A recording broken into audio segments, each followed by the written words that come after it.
welcome in to the Dynasty Mafia podcast. I am your host, Antonio Denisi. With me, as always, Eric Denisi and Keenan Jimajich. How are we tonight, fellas? Good. How you guys doing? I'm doing great. I'm ready to get this show. I've been itching all day to get this show recorded, boys. Yeah. Yeah, I bet you are. You're getting all antsy over there. You're jumping up and down. It's been a couple weeks since I've seen those beautiful faces of yours. Yeah, sorry about that. Sorry about that to everybody. I added another member to the family about 10 days ago. So my wife and I had a baby girl on top of our son, so that gave us a little bit of a hiatus, but we're very happy to get back to work. Yeah, another Denisi in this world. That's all we needed, right? We are adding to the fantastic population of the Denisis. Yeah, but that's awesome. Congrats to you and your wife and your son, who's a big brother now. Yeah, he loves being a big brother.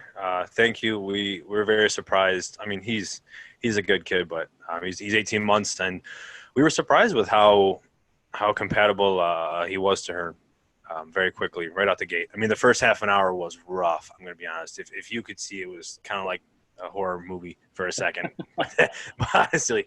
But after that first half an hour, it's been a lot better. My wife and I have got a good rhythm going. I know you know a lot about good rhythm with your kids.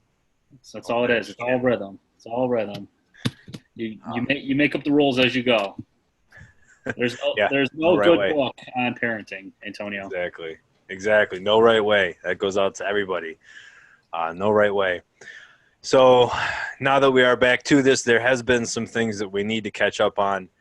First and foremost, the preseason was officially nixed the other day. There are no games going to be played. So obviously that's going to create a big impact. You know, we're recording today on Sunday, August 2nd. So teams have been reporting. Some teams have already sent some players home. And, you know, how do you think this is going to impact the rookies? You know, for years I've been always saying, get rid of preseason, get rid of preseason, get rid of preseason. I don't want to watch preseason football.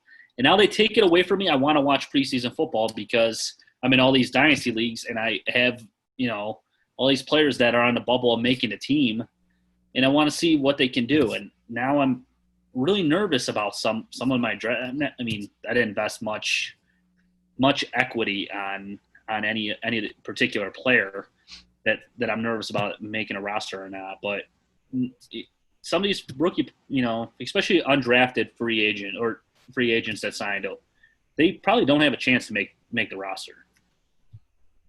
Yeah, it's pretty crazy. Like you said before, all this time I was agreeing with you. Get rid of preseason. Now they do, and I'm like, oh wait, what's going to happen with all these rookies and all these players that make their name in preseason, and all that chemistry that's built in preseason, and just everything, learning the playbook, going through the drills, doing everything. It's gonna slow a lot of guys down and hold them back a little bit this year, but I guess all we can do is hope that next year is back to normal and everything. But I mean, even look the Bills, they're sending rookies home.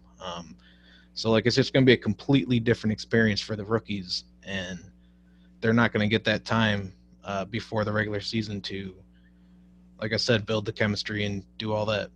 Yeah, we're not going to get that, you know, as a Bills fan, all three of us are, we're not going to get that Cinderella story where, you know, this guy comes out of nowhere and we all want him to make the team. And I'm trying to think, what's the running back last year? Wade? Was that his last name? That we loved. Oh, and Christian Wade from Australia? Yeah, we wanted him to make the team so bad, you know. He ended up making the team on a practice squad or whatnot, but we're not going to get that Cinderella story.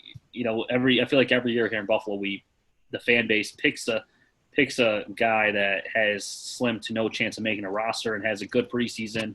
And then we're shocked. There's going to be that. There's going to be that. It's just we're not really going to – it's not going to be as fun as it was because we're not going to actually see it unfold. Yeah. Because it's all going to be behind the scenes. I mean, I don't know what they plan on doing. I don't know if they plan on making, you know, training camp more what do you want to call it, publicized, or, you know, do whatever with it. But, you know, it's Yeah, not going to be. they'll probably have it less in the spotlight, and I mean a big thing too is they won't even have pads on for, I think till what, the 16th. I mean at least the middle of the month, so they're not even going to have a lot of practicing with pads, and we already mentioned everything else they're missing. I mean there was mini camp, there's walkthroughs, even players that are changing teams. It's like developing that chemistry with their new teammates. Exactly. You'd have to think that that's going to get messed up. I mean, the only people, big name wise, I can feel confident is Tom Brady moving over to Tampa Bay. I mean, you remember when back in June he had those private meetings with his players. He's been cheating the system this whole time, Antonio. Exactly. There's a reason he was doing that, because he's 43 years old. He knows what needs to get done, and he doesn't care because it's not going to stop him. Yeah. But I think that this definitely has to bump some rookies down a little bit. If you thought Marlon Mack was going to be ahead of Jonathan Taylor in the beginning of the season, well, he's definitely going to be ahead of him then in the beginning of the season for at least a couple game or two longer. And then I don't know about that. Well, I mean, I'm hoping he breaks out. See, that's the thing, though, is I still think, some of these running backs can potentially, make their case in training camp just to the coaches, like Jonathan Taylor. I think he's just straight up much better than Marlon Mack. So I think he's, one of the very few people that actually can win out a starting job in training camp. Yeah, but he's not competing. Not a full starting job. The problem is he's not competing against anybody. Yeah. And also the problem is we're talking about fantasy here. Like, you're not gonna, at least in my opinion, all the rookie running backs, like in redraft leagues, I bump them down some, because you don't know if they're gonna be able to learn the offense and be able to win starting roles. So I bumped them down. I even bumped down the kid in Kansas City. I can't think of his name. Clyde. Yeah, Clyde Edwards-Helaire. There he is. At the same time, but now that they cut, or they didn't cut, Williams opted out, so I bumped him back up a little bit. But I did. Yeah, he's talking about Damian Williams. Damian Williams. I'm sorry. Yeah. He opted out, so now I bumped Clyde Edwards-Helaire back up. But some of these rookies, I mean, I love Jonathan Taylor. I traded with Antonio, 2 draft picks to move up to grab him, but you got to think they're going to be holding live scrimmages in training camp. Like, they're going to be competing still against somebody. Yeah, but he's going to look good, I'm sure, because they're not going to be killing each other. That's what I'm saying. If he looks better than Marlon Mack, I don't think help him going into the season. If anything, I agree, though. I mean, like I just said, it's going to hold some of the rookies back, but there are certain guys that I'm not too worried about. He could do it by game 1, game 2. You're not wrong. I mean, game 1, he could he could burst off for a 60-yard touchdown. I mean, he has that ability, and then, Marlon Mack is getting looked at twice. There's definitely that chance. Yeah. Not saying Marlon Mack's going to completely disappear. I mean, I could just see in the beginning of the year Jonathan Taylor getting slightly bigger workload. I can see it at 50-50 going in week 1, and then eventually Jonathan Taylor getting 60-40, I would say. What about Cam Akers then? Do you think this is where someone like Darrell Henderson moves up a little bit more? Somebody you're maybe looking to trade a low end second? Is there a chance that he's going to get his shot? I mean, I was an Akers man. I've said this in the past. I don't think Akers has any competition there, but no, I think it actually he's one of those other ones that I actually think it might actually help out a little bit, because, like I said, I mean I think he's going to be the best running back in training camp there. He's going to be the best running back in their live scrimmages, and Sean McVay clearly loves this kid, and I mean, obviously they're going to be splitting time in the games just because, they still have Malcolm Brown there too. And, he's their veteran there. He did throw some shade on Cam Akers, McVay, when he said it's, he just drafted him in the second round. I'm not worried about that, to be honest. He did, but they did the same. What was Henderson, a 3rd round pick? And he didn't really get to play much last season. Obviously, not many players are playing ahead of Todd Gurley, but as much as I want Akers to start too, I wonder if, this is also something where, as opposed to maybe him getting to share more of the workload in game 1 and 2, that might not happen now until game 2 or 3, where he's getting more than 5 carries. The thing with Akers is Gurley 5 carries. eat up a lot of snaps there in LA. McVay loves his RB1. In 2017, Gurley had it 62.7 times he touched a ball. 2018 was 60, and in 2019 was 58% he touched the ball over the other running backs. So he does love his RB1s. If he can, beat out the other guys there, then his value skyrockets. But I'm still scared to draft him. Where he's potentially going to go. There's going to be that person that reaches for him, and you're like, he might not see the field till week 4, and then what? You put all your hopes into this rookie running back, and then if he doesn't get the touches that you need, you're starting the season 1-3, 2-2. You're in a hole, Well, and you also have to think about Malcolm Brown is still there. He's been there now for, I think this is going to be his 4th season. So he knows the offense very well, and they have shown that they've trusted him at times when they needed somebody to step up. And, maybe he could be someone to get that role as well. I mean, I like I said, I know we're all on Akers' side here, but that has to be factored in. I think Malcolm's more there just for that veteran presence because they got 2 young guys. They just drafted what's his name? I don't know why I can't think of his name. Who'd they draft last year in the 3rd round? Darrell Henderson. There we go. Yeah, they just drafted him last year, Cam Akers this year. So I think he's more of just that veteran presence. I don't think he's very good at all. I don't think they draft Cam Akers if they actually think Malcolm Brown is any good at all, or at least not draft him in the 2nd round.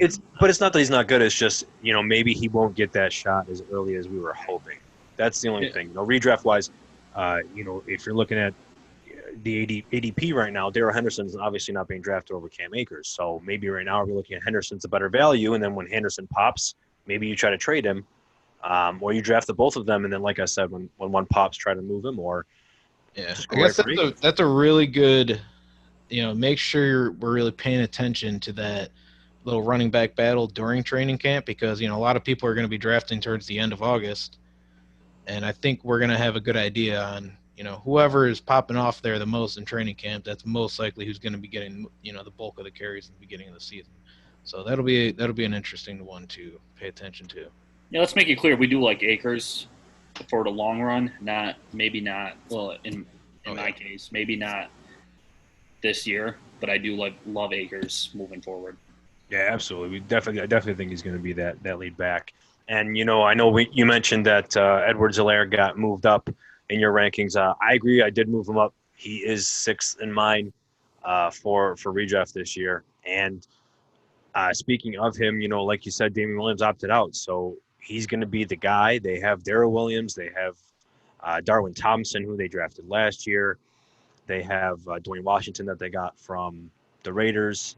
But I don't know if they feel confident with him either. So talking about Damian Williams dropping out and Laurent Duvernay-Tardif, member of their offensive line, he dropped out as he's a doctor of medicine, so he's going to go save some lives, which is really awesome. But I just wanted to mention a couple other players. Devin Funchess of Green Bay, Marquise Goodwin of Philadelphia, Marquise Lee of New England have opted out of the season. Plus another 20 New England Patriots have opted out. Yeah, plus the Patriots, half of their roster is gone. Is anybody here besides Damian? We've already talked about Edwards-Helaire. Is anybody else besides him really an impact that you see? Not really. So far, we have some more time for people to opt out. As you mentioned, as you mentioned a lot that, New England has had some players dropping every single day, it seems. Yeah. If the players that you've named, maybe Marquise Lee, I had him, as like a late round, take them, see what happens with that offense in New England. But now, there's no one really that important that I feel like, oh no. So I guess right now I'm not really concerned with it fantasy wise. What players have dropped out besides Damian Williams? I think a few of them actually stand out a little bit. For Marquise Goodwin, that could actually help Jalen Reagor. For this year, and just all the other passing options there. Devin Funchess, maybe a little Marquez Valdez-Scantling or some some of the Lazard. other wide receivers over there in Been Green waiting Bay for might him. have more of a chance. I think Alan Lazard is probably going to be more the one that might step Yeah, up. or Alan Lazard, I've been waiting for but Marcus that'll help Gatlin on to them. do something for years. I feel bad for Yeah. the people who traded, well, maybe like even a third or something along the lines of that for Funchess, and maybe with some excitement having Rodgers there, and then he does opt out. Which again, it's definitely understand everybody's decision. Is anyone else just scared for their dynasty teams for who's gonna opt out next? Just wait. You're gonna wake up and the next day you're like, no. It's tough. It's definitely tough. I mean, it's going to be an uncomfortable conversation anytime that it comes up. I mean, especially during the season when people are getting it. We want everybody to stay healthy. We want everybody to stay safe. But, it seems just like that's not going to happen.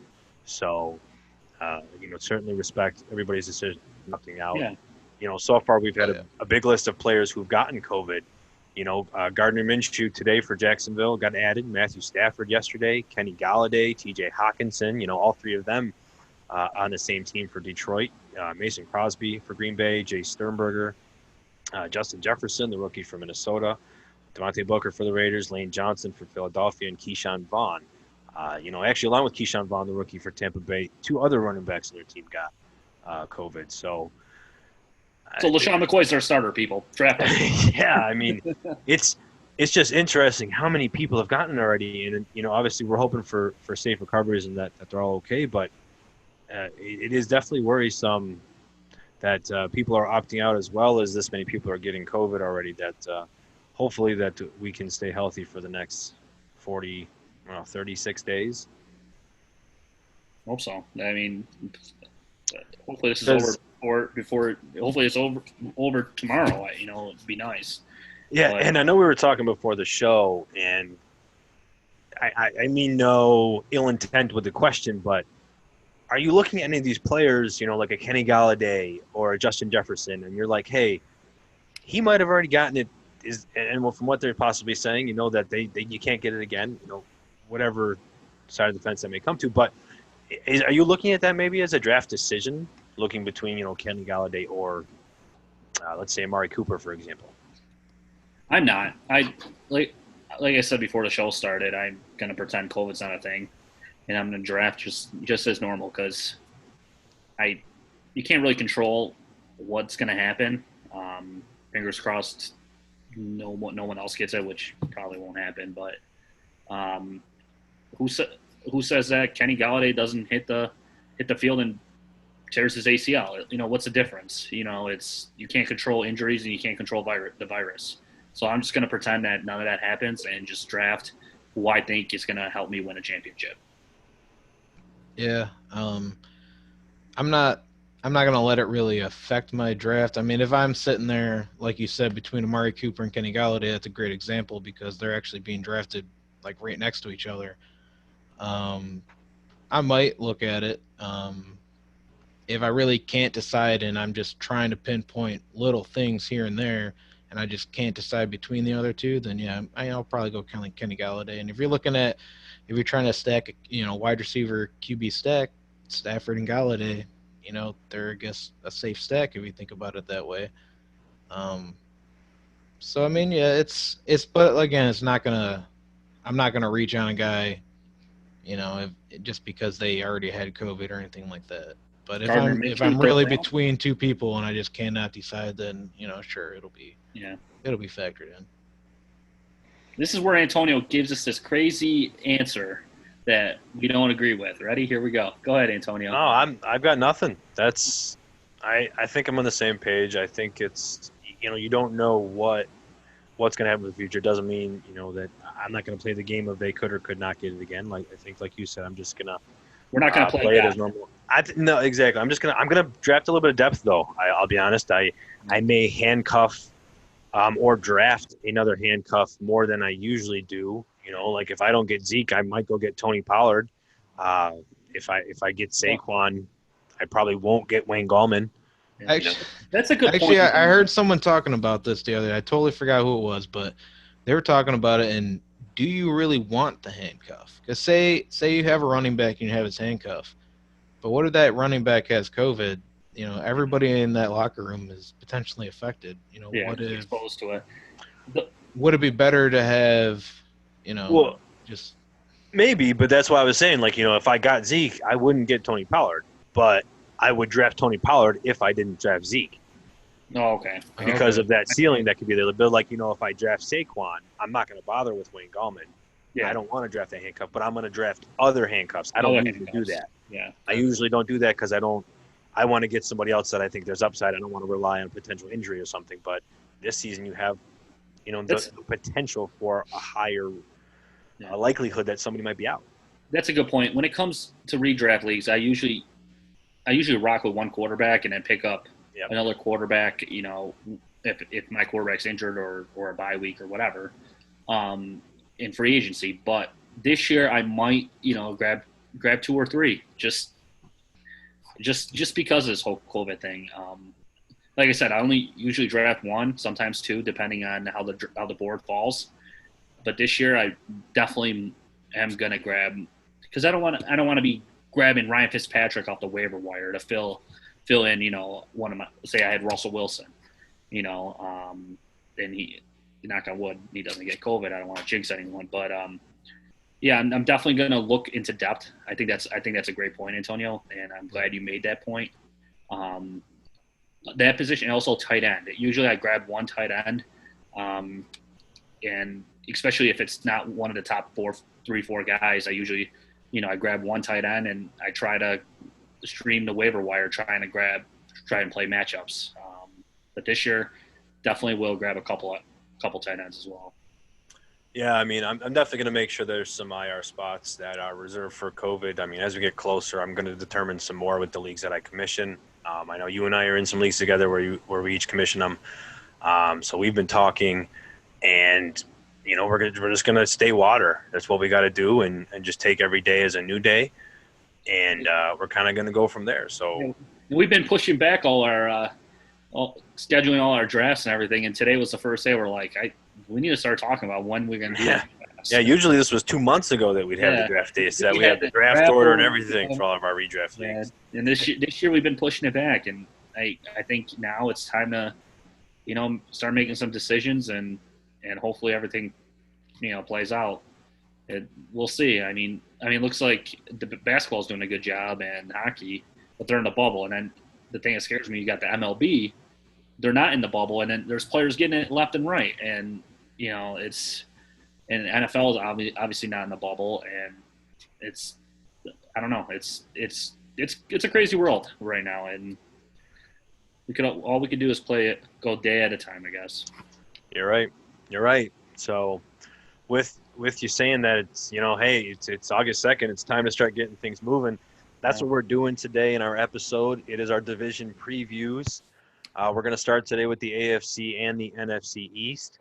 So with that being said, the Buffalo Bills are going to be the first team that we're going to talk about. The Bills in 2019, they did finish 10-6, second in the AFC East. They did lose in the wild card round to the Houston Texans. They had some key additions over the offseason, picked up some depth on the offensive line and defense, adding the likes of, Josh Norman. And they also traded for Stephon Diggs from Minnesota. So that was a big addition for, their quarterback, the young quarterback, Josh Allen, who really needed that to help make that next leap that people are really expecting him to make. So drafting Zach Moss as well, running back, coming up to help with Devin Singletary after they got rid of Frank Gore. The Vegas win total right now is at 9 for the Buffalo Bills. What do you guys think? How about you, Eric? Do you think that's something over under that the Bills are going to do? I'm going to smash the over on that one. Oh, Jesus. Oh, wow. What do you mean? Oh, we just had 10 wins last year. No, I'm not saying anything bad. It's just you saying smash it. That's like jinxing us. We're going to end up with like 5 wins. Yeah. Oh, yeah. No, yeah. Full disclosure, pick the under in Buffalo. If you don't watch YouTube, make sure to check us out on YouTube. But do rep some Buffalo gear here and there, but always impartial. But yeah, but no, our defense is still going to be phenomenal. Our offense only got better. I will say, John Feliciano is going to be out Right now it's out indefinitely. I don't know, when he's going to be healthy or back, but that I think could hurt a little bit because we got to figure out what we're going to do there at right guard. But I still think they should try and move Cody Ford into right guard and figure out tackle. But that's here and there. But yeah, like you said, we added Stephon Diggs, which is huge. It's huge for Josh Allen. It's huge for the offense as a whole. It'll open things up. John Brown's going to be facing number 2 guys instead of number 1s now. I think it'll open up things more for Cole Beasley in the middle. And adding Zach Moss, I think that's going to help our run game a lot. We're not going to be handing the ball off to Frank Gore up the middle 3 times in a row. So yeah, I think it's going to be a real good year for us. Yeah, I definitely agree with you. I think they're going to have more than 9 wins. And it has nothing to do with what the Bills have done. It's more what the rest of the division has had, the bad luck that the rest of the division has had. I mean, in the last week, the Jets have lost probably 2 of their best defensive players. And usually when I look at the Bills schedule, I'm like, the Jets 50-50, we'll split the series.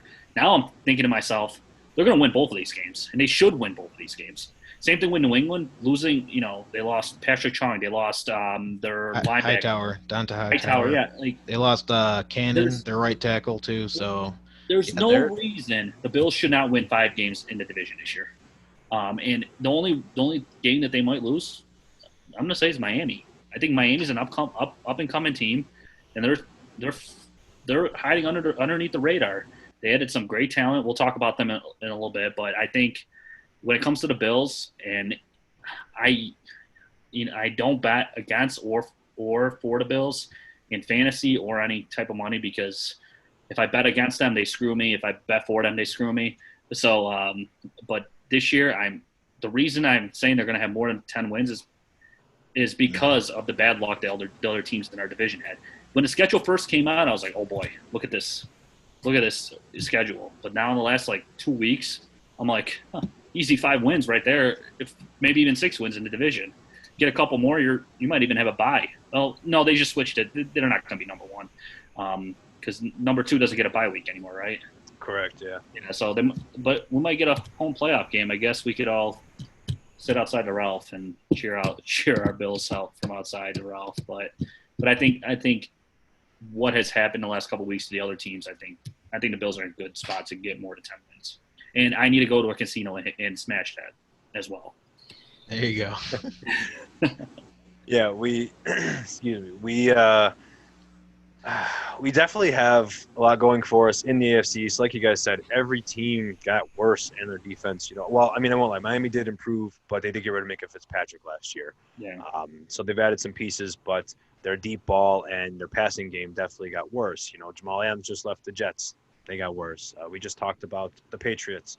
So that's going to help Josh Allen get better. That's going to help Stephon Diggs. Josh Allen had a 14.6% for his deep ball attempt compared to Kirk Cousins and 13.7. I think that's where Kirk Cousins had a worse percentage? He just had a lower deep ball attempt percentage. That's crazy. And everyone talks about how Josh Allen does so bad on the deep passes, but there's Kirk Cousins. That's just the attempt percentage, how often they throw. So he throws out of 100 passes, he's throwing about 15. Yeah, compared to Kirk. So it's a lower number, but it means there's more downfield targets to help the likes of John Brown, to help Stephon Diggs. They're going to stretch the field. So I think that's really going to – I think Diggs is going to go back to, his 2018 form where he's going to have a higher average depth target. He's going to have a higher yards per catch. I think 70 or 80 catches is definitely in the realm of possibility for him. And I think that he's going to be able to return that, high-end wide receiver 2, low-end wide receiver 1. I really do, because he's going to be able to get some touchdowns. And while they're stretching the field, you have Dawson Knox coming into play. And Dawson Knox in itself is looking like a tight end that can be on the rise, especially for Dynasty. You have to look into this guy. You have to look into grabbing him because, I tweeted out a stat, a week or two ago where Dawson Knox was one of 13 players to have at least 50 targets and to have a higher yards per catch of over 13 yards. He was 4th on the list for yards per catch. And he only had 28 catches. So he had over 500, he had close to over 500 yards. And I think he's going to get a lot more targets as well, and that's going to come from Cole Beasley.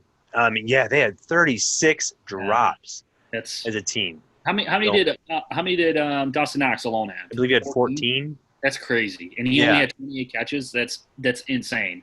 Yeah, so exactly. If he can catch 7 of those 14 drops, there was one game where he dropped it. It was a clear-cut touchdown. He just dropped. Yeah, I think it was that the Browns game? It was. Yeah, they would have won that game if he just catches that ball and he walks into the end zone. And it's, it was not only that, but there's also and he has all this talent too. So yeah, there's also I've seen some reports that Josh Allen's deep ball is starting to look deadly. So that's gonna be. Well, I won't tout the completion percentage too much, but you have to factor in though the average is like 15, 16 drops. So if you give him league average, that's 20 more catches on that team. That puts him up to 60%. Yeah. I mean, that makes him look a lot better than 57. I know it doesn't sound like a large number, but 3% is a large number to increase. And, I want to talk about Devin Singletary and Zach Moss here real quick. I was just about to mention them. Yeah, you want to go? No, go ahead. No, So, go ahead. So Frank Gore's gone. We talked about that. Frank Gore had 106 carries in the first 8 games. 86 of them in the first 6. So they used him heavily. He obviously did. He didn't get injured or anything, but he broke down a little bit. And after Singletary returned from injury, because he did miss a few weeks in the beginning, Frank Gore only had 60 carries in the last 7 weeks. So Singletary had, in the last 6 games, the 4th most carries in the league and the 5th most rushing yards. But he had no touchdowns. We all know how bad Frank Gore was in the red zone. That's why they brought in Zach Moss. I really think he's going to take a lot of the red zone attempts. I think Singletary is going to be able to get his work on the outside, lining him up in the slot. I think they might do that a little bit more to get him on the field. He will get a bit more catches, but I think he's going to stick around the 140 to 160 range of carries. But I don't know if he's going to be able to get much higher than what everybody is looking for, at least where the hype is on him. I think he's going in like the 4th round in some startups. That's a little too high for me. I'm sorry, not the 4th round. I meant the 8th round. My bad. Singletary or Zach Moss? Singletary. Oh, okay. Yeah. But I don't know. I think Zach Moss is going to be the guy for the future, and Singletary is going to be great, like 3rd down back and complementary. Yeah, we mentioned Frank Gore a couple times. It was so frustrating. We all love Frank Gore. He's, probably one of the better underrated and better players that we've got to watch in our lifetime. But he just wasn't. I feel like every time first contact, he'd just be tackled, and it'd be so frustrating because we love the guy, and everyone's scared to say cut him or whatever, because if there was anyone else, we'd be like cut him.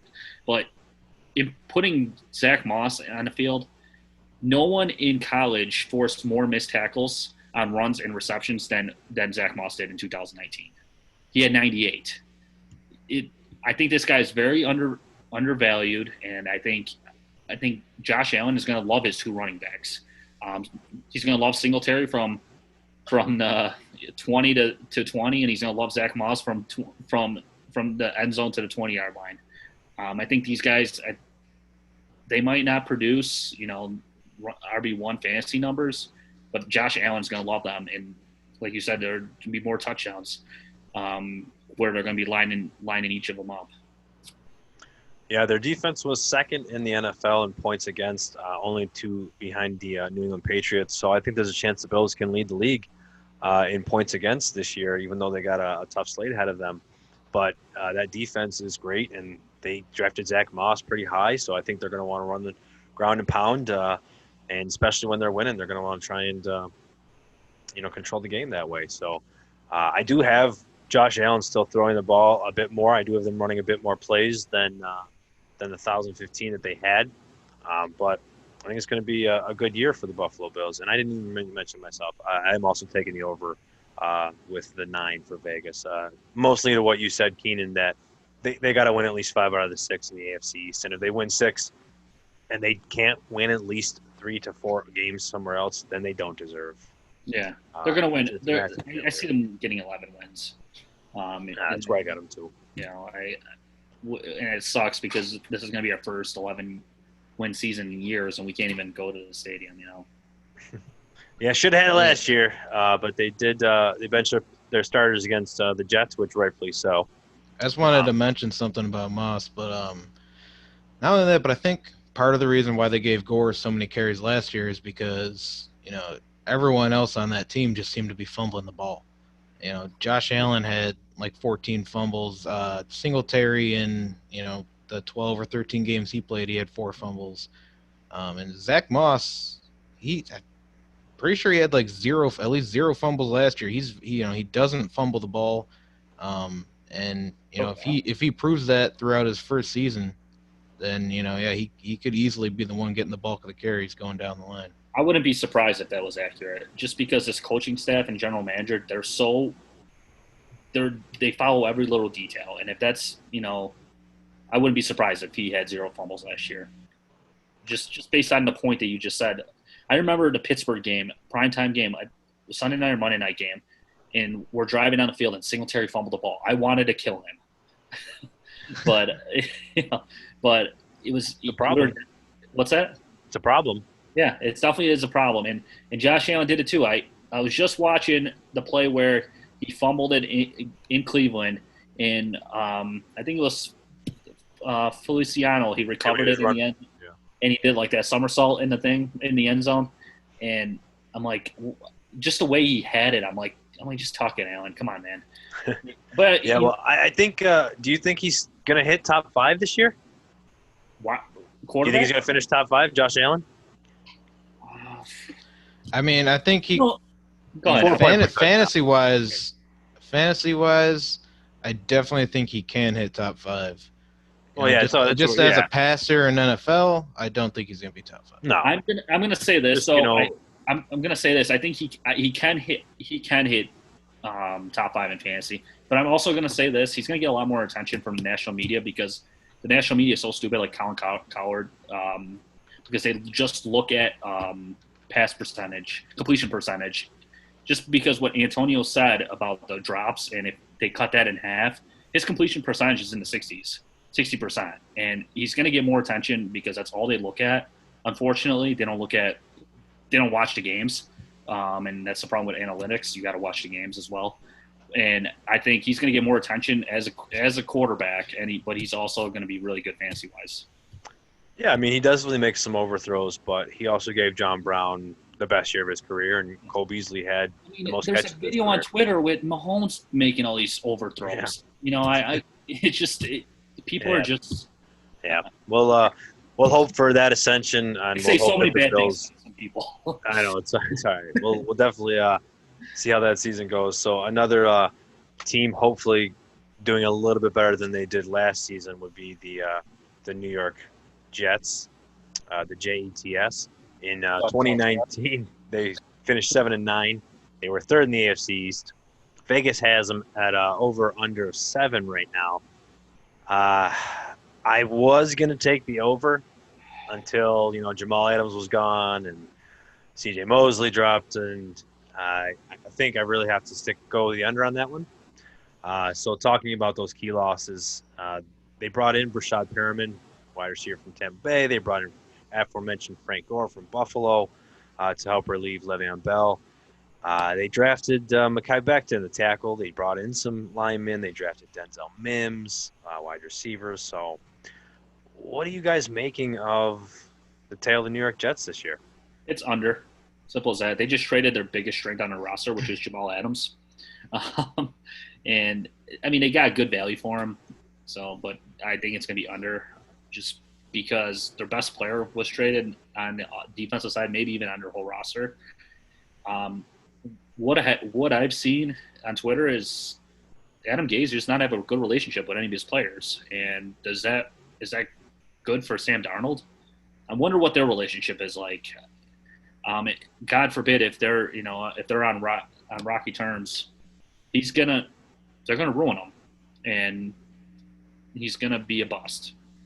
And if they don't get this situated in New York, but this year for sure, I think they're going under. They suck. Yeah, it's so weird. Like, I don't know. Like, what are you trying to do Like, you want to win when your quarterback is on his rookie contract. Yeah. Sam Darnold, he's a good quarterback. They're doing everything opposite that the Bills are. Yeah, like, you have Le'Veon Bell, who's an aging running back. You know, you needed Jamal Adams. Like, why would you trade? But that trade, You didn't want to be there. I know that, but like that trade just makes it seem like you're just, you're building for the future in a way. It sounded like you didn't want to be there because of Adam Gase. I'd get rid of Adam Gase this second. That's what I was about to say, though. I hope they take those picks later, and I hope Adam Gase is not the one making picks with those. Like, I hope they just get rid of him, because I really hope they can save Sam Darnold's career, because I just don't want Gase to ruin it for him. I mean, I really do think he's a good quarterback. But yeah, it's crazy. I don't know what they're doing over there. But I'm gonna actually say, I want to say push. I think they can get 7 wins, maybe. No pushes. Get out of here. All right, I'll say under then. They ain't getting. You could push. You could push it. Oh, here we go. Hey, I'll say under. It's not wrong. It isn't. That could happen. Listen, you can't push in Vegas. I'm trying to make money over here. Give me some. Well, then you got to do like 7.5, or like 6.5, or something. No, 7's a number. Over and under. All right, under. Yeah, I don't know. They've been interesting to me. Like you said, I really want Sam Darnold to do well. I really like him. He's still only 23 years old. It's crazy to think, but I think that he's been given some deep ball threat after Robbie Anderson left with Brashad Perriman. Hopefully he can be that 5th-year breakout. We saw a little bit of that last year. I think Le'Veon Bell is going to return to low-end RB1, high-end RB2 form. He can't do much worse than last year, and he was 16th in PPR, 21st in non, and he just had a horribly inefficient year. I think with that defense, obviously losing key pieces, they're going to need to throw the ball a lot. So Darnold is going to be, in my opinion, a good buy. I've been trying to scoop him up as much as I can this offseason. I've been collecting him, super flexes. I'm getting him for a low first. Quarterback 1 leagues, I'll be honest, just grab him for some value if you can, low end second. So I got him for like a third, high end third if someone's looking for that. But I'd be comfortable with him as my number 2 quarterback, or potentially even a low end starter. Are you worried about their offensive line at all? They have 4 new starters there, and with them just hitting the field August 2nd or August 1st or whatever, they have had no time to gel, no time to develop chemistry with Sam Darnold, with Adam Gase, with Le'Veon Bell.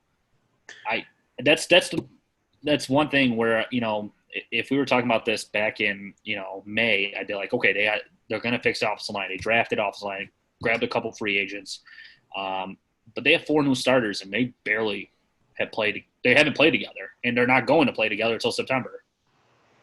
Yeah, that's a great point to bring up that we kind of didn't mention up earlier was, without anything that's really been going on, that more than just the rookies and, like we said, transitioning players, but offensive line is huge. Yeah. Some kind of chemistry that you need to have on there, because they're the biggest team asset really on the field, working together. Absolutely. And that is a really good point. And I really like Mekhi Becton. I think he will be a good piece for them, but they picked up 7 offensive linemen. They only brought one back from last year. Yeah. Alex Lewis, I don't even know. I don't even know his name. That might be a fake name. But they only brought one guy back from that offensive line last year, and that's concerning to me. Where I guess that's more concerning to me as a football fan, not a fantasy football fan. Does that makes any sense? Yeah. So I think that's another issue. It's going to take some time. Like maybe it'll take a couple weeks before they finally start gelling together. At that point, where they might be 0-3, 0-4, 1-4, 1-3, or whatever. Where the team we just talked about, the Bills, they're bringing everyone back. I think the difference is, and why I think if we could just go back to the Bills one more time before, why I think they'll have the most wins and win the division as well. They are pretty much bringing the whole team back, besides the rookies and Stephon Diggs and a couple signings they made on defense, where they've had a whole season to gel. Where when you start piecing players together it takes a while. You need that mini camp. You need preseason. Now the Jets haven't had any of that, where the Bills have had a whole year to develop this chemistry. The Jets are just starting it. That's a And really good point. yeah, so The whole division is besides. yeah, the whole division is where the Bills, they're who do they lose in the offseason? Really, that's gonna really affect anything. Besides adding Stephon Diggs, and I mean, That's very true. And well, somebody that we're forgetting to mention as well would be Chris Herndon. Speaking of people that are coming back to bring some continuity to Sam Darnold's life. Yeah, he was a really big target for him in 2018. mm-hmm. He missed a lot of last season with the suspension and then his injury, but he's won. What was that? No, go ahead. I'm sorry. I was going to mention it. Go ahead. Yeah. In 2018, he had 56 targets and 500 yards. In 2 of those games, he had no targets. So, I mean, he had a lot of production in a rookie season for tight ends you don't generally see. He was one of 13 tight ends since 2000 to have over 500 yards in their rookie season. And, on that list, he was 4th in yards per reception, 3rd in yards per target, and he had the second least targets. So that was insane because the list is just pretty wild. I'll read it quick. Jeremy Shockey, Evan Ingram, Noah Fant, Aaron Hernandez, George Kittle, Mark Andrews, and Rob Gronkowski. That's quite a list to be on. And, like I said, I think he's the most – him and Jamison Crowder, whom, we didn't mention, is also a really big favorite target of Sam Darnold. Those are some – I really think Chris Herndon's a big buy, especially in tight end premium leagues. One more thing I want to add before we move on to the Jets. And sorry, Eric, I'm sure you're trying to get in on this conversation. Me and Antonio are monopolizing this conversation. But he also lost – Sam Darnold also lost Robbie Anderson this past offseason. That's also another where they're all over the place. Yeah, that's why I think Perriman will come in and try to replace a little bit of that role. I mean, I liked Robbie Anderson's deep ball, but once again, there's no continuity there. He's not familiar with any of these players, and this is where COVID might be the reason why Sam Darnold is labeled as a bust. Because if he doesn't, same thing with Allen. If they don't, this is their 3rd year. This is the year where you see those players make that jump, where you're either considered one of the best in the league, or you're an average player and you're replaceable. Or Adam Gase hold you back. Yeah, but this is the year where you usually see those. The 3rd year is the year you see the players develop and make that next stride. And if I don't see a way that Sam Darnold brings 7 wins to the Jets, just based on what has gone and what has happened in the last few months. I will say that's one thing I'm a little worried about with Darnold when it comes to that is, he kind of showed last year that once his kind of mentality was broken down and he was just doing bad. He was seeing ghosts, as he quoted himself. If he has another really bad year, how does that work for just his confidence in general? How the football fans in New York are, and the media, they don't. And I mean, just think about it. Also, next year, if he plays poorly this year, there's not going to be many excuses. I mean, there's going to be a lot of excuses to make for him. But they still have to – the Jets would still have to make up their mind if they're going to use that 5th-year option on it next year.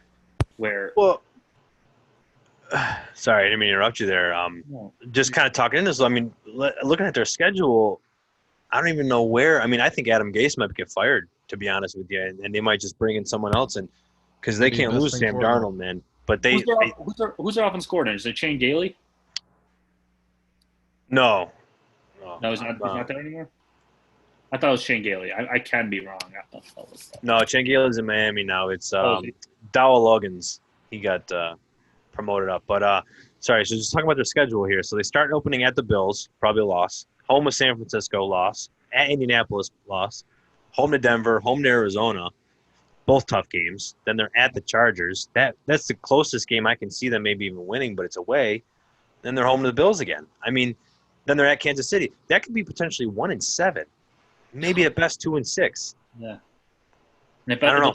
Those 2 better not come with Buffalo. Yeah, I'm glad I didn't pick push. Definitely on. Yeah. I don't know. It's it'll be interesting to see how their season goes. So let's move on to another team Patriots. in the AFC East, the Miami Dolphins, finished last season 5-11. Surprisingly, actually, with a new team and looked like they blew everything up, which they did. Brian Flores came in from New England and did some good things with them. The current Vegas win total is 6. That's a really good number. We'll address that back in a second. But some key additions that they had were Jordan Howard from Philadelphia, the running back, and Matt Breida, the running back from San Francisco. They drafted Tua Tagovailoa, the incumbent starter, we would all presume, from Ryan Fitzpatrick whenever they decide to make that switch. But, Eric, why don't you talk to us a little bit about how you think Miami might fare this season? Yeah, I think it's going to be more of a 8-8 type of season for them. Nothing. They're not going to be one of the worst in the league, Wow. but again, they're not going to be one of the best. Big jump. Well, I mean, I think in the beginning of the year they're probably going to get a couple wins. I mean, I guess not necessarily 8-8. They could finish more 6 or 7 wins, but just more in the middle pack of the league. Because their defense got better, they upgraded their offensive line a lot. Obviously, they drafted Tua, But if Fitzy can, he's going to be slinging the ball. If he can go in there and get a couple wins, and then if they end up switching to Tua halfway through and he can get a couple wins, I can see that happening. But they're a much better team than they were last year. If you look at all the additions they made, and I think Jordan Howard and Breida, I really do think Jordan Howard is going to be, getting the bulk of the carries there. I think he's a better running back. Breida, well, obviously Howard's not the best, pass catcher, so Breida's obviously going to be getting work there too. But I think Jordan Howard can have actually a pretty solid year this year, and I'm counting on Devontae Parker to have a good year as well. Yeah, they fired Chad O'Shea, who came over from New England with Brian Flores after the first year. Yeah, it was a really shocking firing. Yeah, those guys were coached together for 10 years. Yeah, and, they've been. I guess someone's got to be the scapegoat.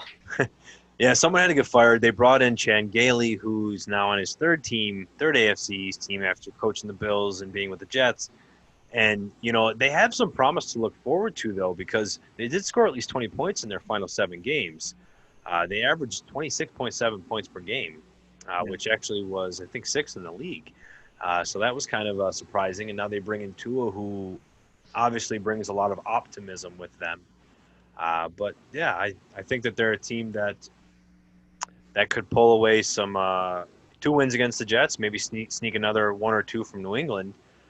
And they could see 0 from the Bills. And 0 from the Bills for sure. But I think that 6 is a really good number. I think I'm going to sit at 6, though. I know we aren't trying to do pushes, but 6 is a really good number.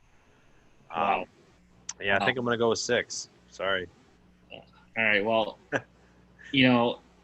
I just said that the Jets are going to suck because they have no continuity. The Dolphins have no continuity either on the offensive line. They drafted a couple rookies, and they brought in Eric Flowers also. And they also drafted a young quarterback. So how much more continuity do they have than the Jets is my concern. But I guess if I can I speak on your continuity there? Yeah, go ahead. Yeah, Eric. Fitzpatrick was there with Parker last year. Yeah, I was just about to mention that. Yeah, I really do think there is a world Fitzpatrick can start all season. It's possible. So if he's there all season, Preston Williams can stay healthy all season. Yeah. If he starts, he really could be a decent offense. Can't forget about Mike Gesicki either. Yeah, and Gesicki's there too. So they could be pretty decent. That's why I really do think they could get potentially 7 or 8 wins. And I could see Howard and Breida, one of them at least finishing with 1,000 yards this year behind that offensive line. Where last year after they traded, I do this all the time. This is what happens when you have 3 kids, guys. You forget people's names. Kenyon Drake. After they traded Kenyon Drake, that backfield struggled. It really did. And now that they added Jordan Howard and Matt Breida, I think that's going to help whoever's playing center, Fitz or Tua or Josh Rosen. Don't forget about him.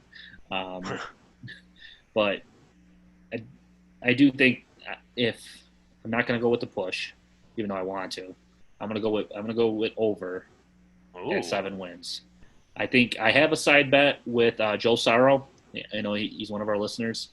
And one of our writers, shout out to Joe Sorrow. Yeah. Oh, yeah. One of our writers was going to start getting some articles out there pretty soon. So really excited for that. Didn't mean to blow up your spot there. No, you're fine. Check he's a good young writer. I'll let you know more about that.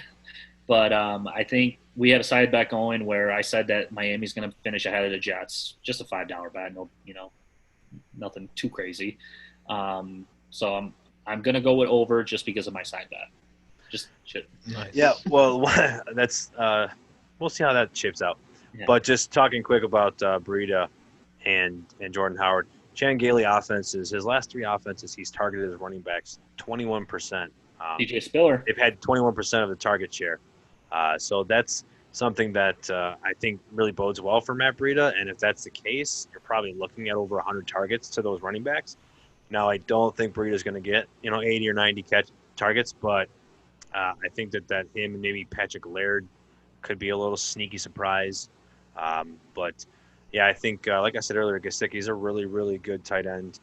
He's going to be a really next big breakout as well. So I would try to grab him around as well. So that probably wraps up the Dolphins for me. One more thing I want to say. Yeah. Poor Josh Rosen. Poor Josh Rosen. That guy, fault. Well, while we're talking, I guess real quick, maybe we'll talk about Tua. I'm still, I don't know. He was obviously one of the top picks in a lot of drafts. And we wanted him here in Buffalo. Yeah. Wait, what? Rosen. I'm talking about Rosen. Oh. Yeah. I was talking about Tua. I'm sorry. About Rosen. Yeah, go ahead. I wanted Josh Rosen. Rosen doesn't matter. Go ahead with Tua. We'll talk about that later, at another time. But, no, yeah, for Tua, I think he's going to come in.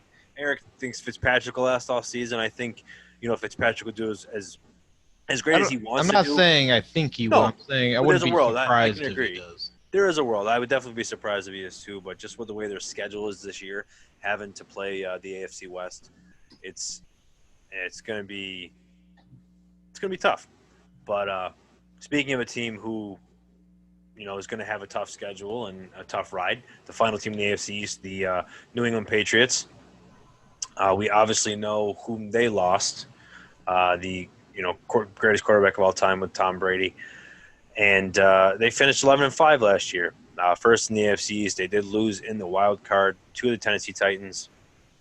But the Vegas win total. Sorry? Was it the wild card game?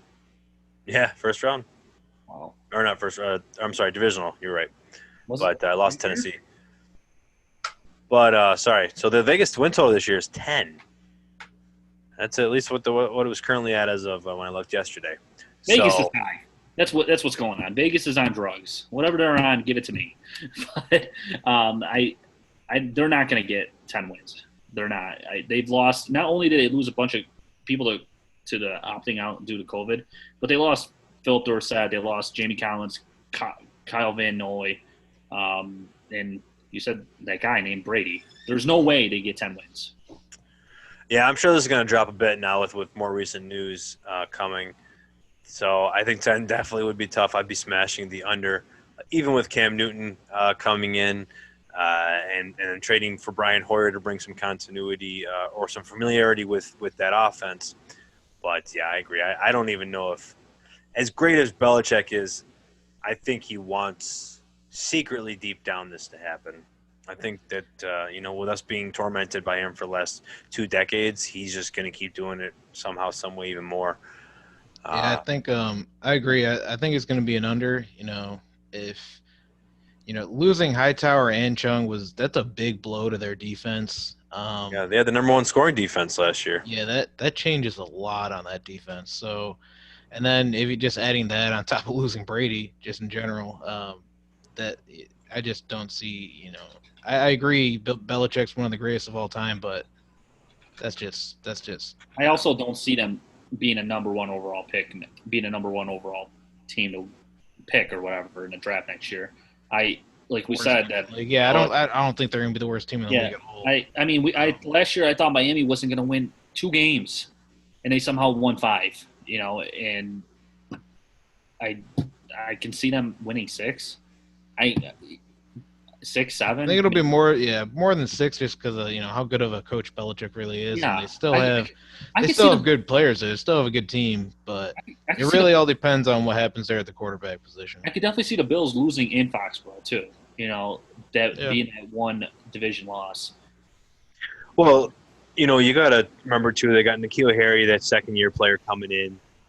Marquise Lee, as we mentioned earlier, dropped out, so you got him and Julian Edelman, who's going to get probably a lot of the targets with whichever quarterback's coming through. I think N'Keal Harry has an opportunity to definitely make a big step from what little chances that he had last year. I think that you have to look at New England as a tough team to probably want to be getting a lot of their players. They restructured Rex Burkhead to keep him around. James White, what's going to happen with him? Then you got to look into Sony Michel. And then they have, Damian Harris that they drafted last year as well. So, there is just a lot of question marks everywhere. I think Sony Michel has a chance to get a lot of the carries again. But then, like we're saying, it's a whole new regime now with Cam Newton being the quarterback potentially coming in, or Stidham, as opposed to what they've been dealing with. So maybe James White won't be James White. Maybe Sony Michel is going to get the ball a lot more, or Damian Harris, it's his time to shine. I think right now there's too many question marks. If Cam Newton can be anything close to what he used to be, then they can easily hit that 10-win mark. But I'm one of the people that still think it's going to be a QB battle. I know, Antonio, you think that Cam Newton's going to be a starter there, but, I do, and I don't think injury is worse than people are leading to believe, then, Stidham could easily win that job. Yeah, he was still the MVP, guys. We can't forget that. He was a league MVP. I know that was still, 5 years ago, but he still can run with the ball if he needs to, but even though he doesn't have the best options at wide receiver, he'll get them the ball a lot better than Stidham will. But we'll see. Obviously no training camp's going to help him learn that complex offense as well. But we'll see. As long as they don't do better than the Bills, that's all I care about. Yeah, and no, I actually care about one more thing. I cannot have them picking number 1 in the draft this year. That's true. I hope they're picking at around 5, 6, 7. That's what I'm saying. Well, what was it? I don't know if Trevor Lawrence is going to be good, and I'm assuming that's who everyone thinks that Belichick wants. I just don't want that thought in the back of my head next offseason. Even a top 5, they could get a top 5 pick would give them potentially a shot at one of the 3 quarterbacks. And what was it? I think it was Ian Rappaport tweeted that a GM, they were talking about he thinks that Belichick is somehow, part of all of this happening so that they can get a tank. And Ian the fact that a Rappaport GM saying that. Yeah, Ian Rappaport also said that Antonio Brown signed with the Bills one day too, and the next day he was in the Bill. He did technically, but sorry, Ian, if you're listening.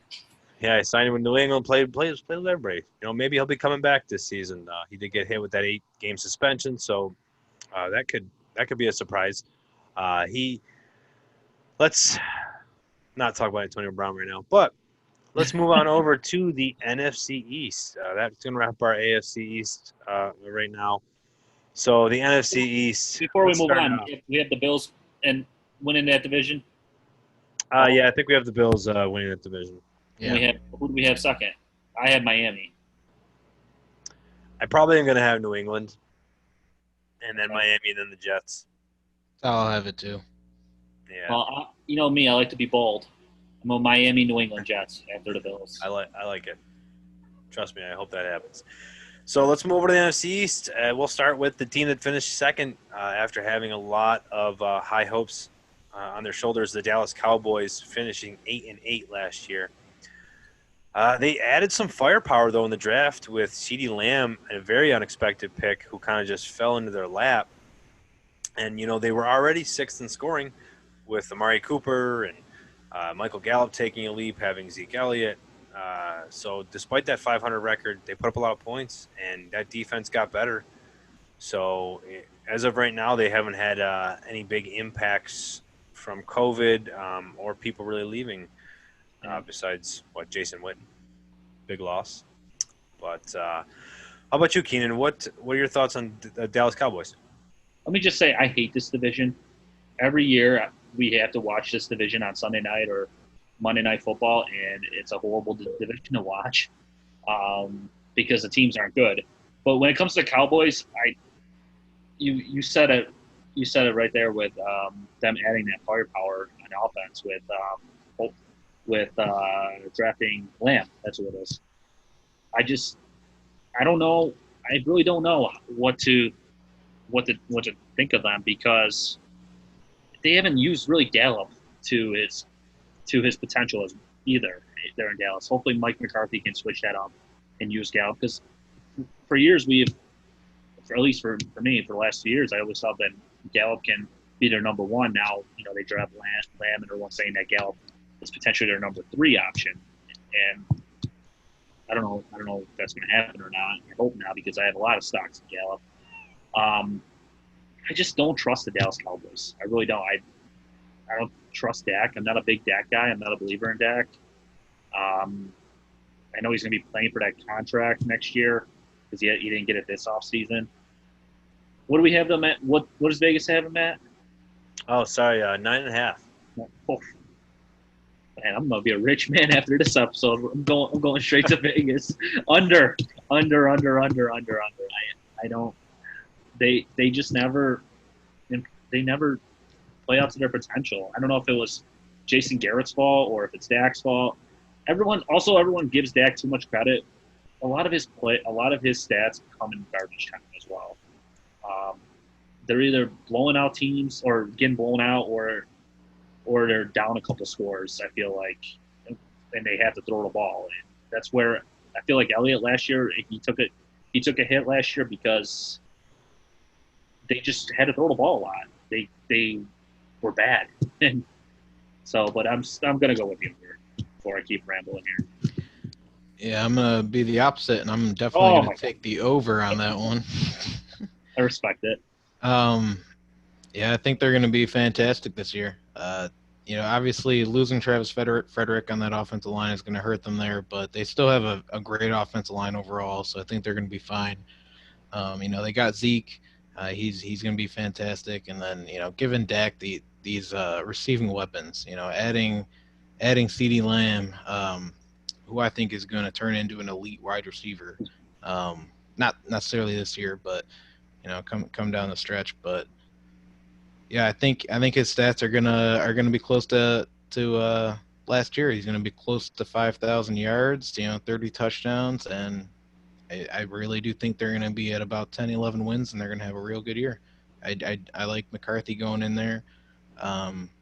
I wasn't a huge fan of Jason Garrett. I don't know why they held on to him for so long, but that's because Jason Garrett had something on Jerry Jones. That's a conspiracy for you. He finally paid him off. Yeah. But yeah, I think it's gonna be a real good year for that offense and the fantasy options there. Yeah, I'm on Eric's side there. I do have the over as well. I don't have as high hopes for Dak as you do, though. I like the McCarthy offense, what it's going to bring. But, for Dak, speaking of drafts earlier, Dallas also had 36. So they were tied up there with Buffalo for the most drops. Michael Gallup had 11, and he made a fantastic ascension. I think that he's a very special player. Like you guys were saying, him and Amari it's just very dangerous. But Dallas ran 66.8 plays a game last year. So just, call it 66. That was 7th in the league. Mike McCarthy, under the Green Bay regime, only did that one time, was he that high. And that was in 2013, and it was 11th in the league. So, they were running more plays that season as well as 2015 when he ran just over 66. But I don't know. Maybe Kellen Moore is going to be the one calling the plays. My mind thinks McCarthy's coming in. He's kind of going to be bringing some of that new school he says he learned, but he's going to keep some of his old mindset there where I don't know if they're going to be running the same amount of plays they ran last year, which means I don't think Dak's going to hit 600 pass attempts, and he's got to be super efficient in order to do what he did last year. Now, he has Amari, he has Michael Gallup, he has Blake Jarwin, he has CeeDee Lamb. They're all going to do well, but I don't know if he's got enough ball to go around to even have this 5% touchdown rate as well. Reason they're running. Oops, I think Dak. I think he's going to have that efficiency. And that's why I think he's still like. I do agree. The amount of plays, the amount of attempts he's going to have is going to go down. But I do think he's going to have more efficiency. And I think his wide receiver is going to be able to do more with the ball. And I want to add, I think Zeke is going to have a fantastic year. Is that why you keep texting me and asking if I'm trading him in Western New York? No. Don't text me ever again. I'm giving up on that. But maybe the reason they run so many plays in Dallas is because, they're always down. Where when you have Aaron Rodgers as your quarterback, you're not losing games. You're not losing many football games.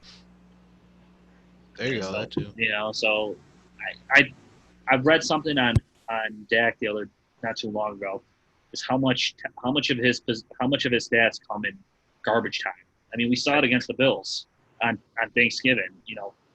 I think it was 27-6 at one point, and he's got to throw. They got to throw the ball for the last quarter and a half, trying to make it a respectable game. So I mean, hopefully, I have a lot of stock in those wide receivers. So hopefully Dak can give them the ball at least. But we'll see. I'm still on the under. I almost switched, but I'm sticking on the under. And who's your friend there? The people that can't see, Anthony as a guest. Oh yeah, that's my cat Lulu. She likes to video bomb us very often. She just runs around. But talking about Dak though, like you said, a lot of that was garbage time. He threw over 40 passes 7 times last season. 6 of them were in losses. Yeah. So just like you said, and the one that it was a win, it was a shootout against Detroit. Yeah. So, if they're going to win the game and he's throwing less than 40 passes, then, which, by the way, it's 640 attempts. So, obviously he's not going to throw it that many times. But even if he's throwing it under 40 times a game and their wins and you're expecting them to get more than 10 wins, he's not going to get anywhere near 600.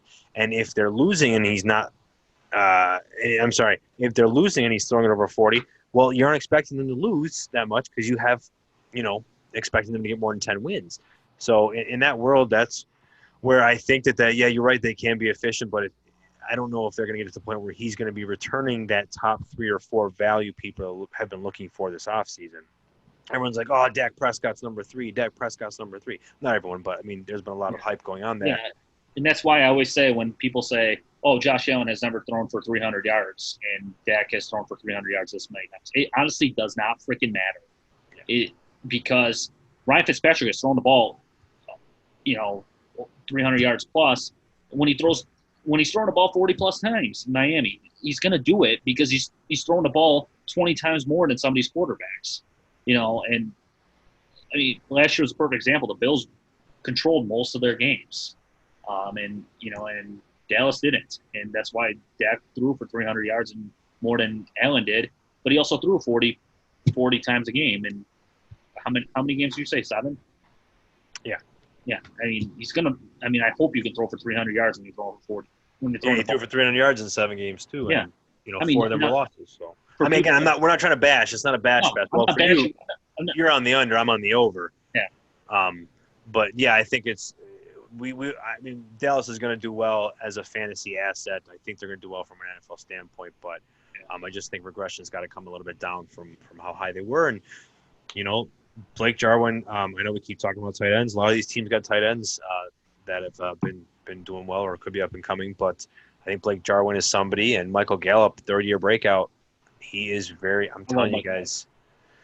He's Calvin Ridley of the NFC. Dude, he's going to be very, very good, and that's what might push Amari out in a couple of years. I think, Eric, you said that they could trade Amari in a couple of years. Was that you that said it?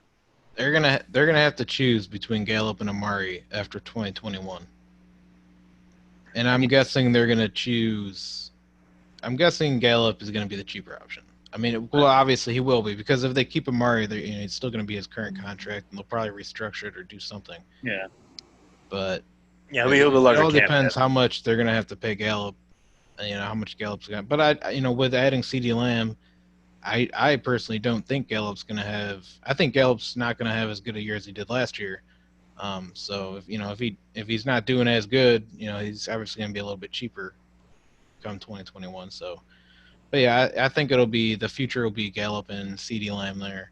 And yeah, Amari will be out. Even if it's not after 2021, Amari will probably be gone after 2022. Yeah, no matter how well he does, I can agree with that. But I mean, it doesn't mean take him now. I mean, you guys, he's still a buy for me. I think he's going to get a heck of a lot of targets this year. He's going to have his best season yet with Dallas. I don't know. I think they're going to do well, and everybody's going to do well. It's just I think that Dak's really the person that I. Then you got to agree that Dak is. If you think all the wide receivers there are going to be, if you think Gallup is going to do just as well, if not better, than he did last year, you think Amari is still going to be up there, and you think CD is going to have a good year, then you have to believe Dak Prescott. Well, he can do great, but doesn't mean he's going to be top 3 or 4.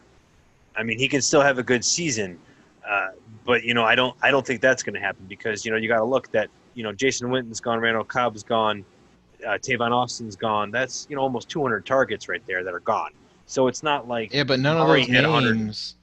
I mean, other than Jason Witten, but I mean, he's how old?